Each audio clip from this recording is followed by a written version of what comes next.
So eto na mga idol, Barangay Ginebra updates po tayo ngayon. Dalawang star player ng Converge nasa SMC team na. Eto nga pong si Maverick Ahanmisi at si Jeron Teng ng San Miguel Beer ay nasa Barangay Ginebra na. Marami pong nagulat at very unexpected ito. Iniisip po natin humina ang Barangay Ginebra kasi wala itong si JB, pero mas lumakas pa nga po. Eto nga lang po mga updates natin na kung saan makikita nyo sa official lineup at sa pictorial ng Barangay Ginebra ay wala tayong nakitang Justin Brownlee. Ibig sabihin talaga tuloy ang kanyang suspension, pero magkagayon man kahit wala itong si JB ay loaded naman sa mga star player ang Barangay Ginebra. Maraming nagulat dito kay Maverick Ahanmisi at sinabi nasa Barangay Ginebra na pala siya. Wag daw sana lumaki or lumaki ang ulo nito at baka naman magmayabang. Marami din nagsasabi may maipagyayabang din naman itong si Maverick at marami nang napatunayan magaling din naman talaga at hindi po natin maikakailayan. Ito rin si Jeron Teng at talagang sa San Miguel Beer ay inaasahan yan bilang isang star player, pero hindi po natin inaasahan na kukunin siya or mapupunta siya sa Barangay Ginebra. So kung makikita nyo, inaabangan din ngayon yung pagdating nga po or yung announcement nga po ng panibago or pansamantalang import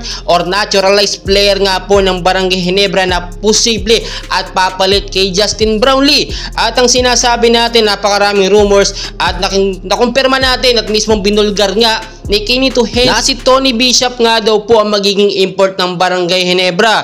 Pero as of now, tinitingnan talaga natin yung final announcement na manggagaling nga po dito kay Coach Tim Cone at sa head po ng Barangay Ginebra, dahil siyempre lahat naman tayo ay sobrang nag-aabang. So matindi po yung next season ngayon kahit walang JB at nakikita naman natin may laban talaga at tila baka mag-champion na naman ngayon ang Barangay Ginebra. Sa kabilang balita naman po, Jeremiah Gray, gumaganda na ang kondisyon at bumibilis ang recovery.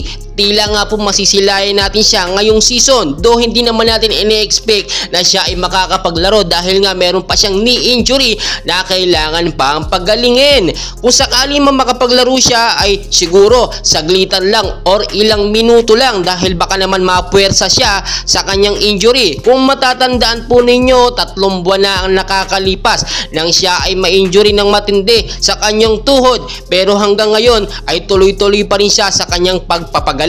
So kung sakaling makapaglaro siya, magandang balita ito at talagang dagdag lakas po sa Barangay Ginebra. So napakadami nating dapat abangan. Yung mga pasabog nga po at yung pinakaabangan natin, dapat mag-station kayo dahil yung import nga po ay i-reveal na ng mga taga Barangay Ginebra at ni Coach Tim Cone, dahil nga kumpirmadong si Justin Brownlee ay hindi talaga makakapaglaro.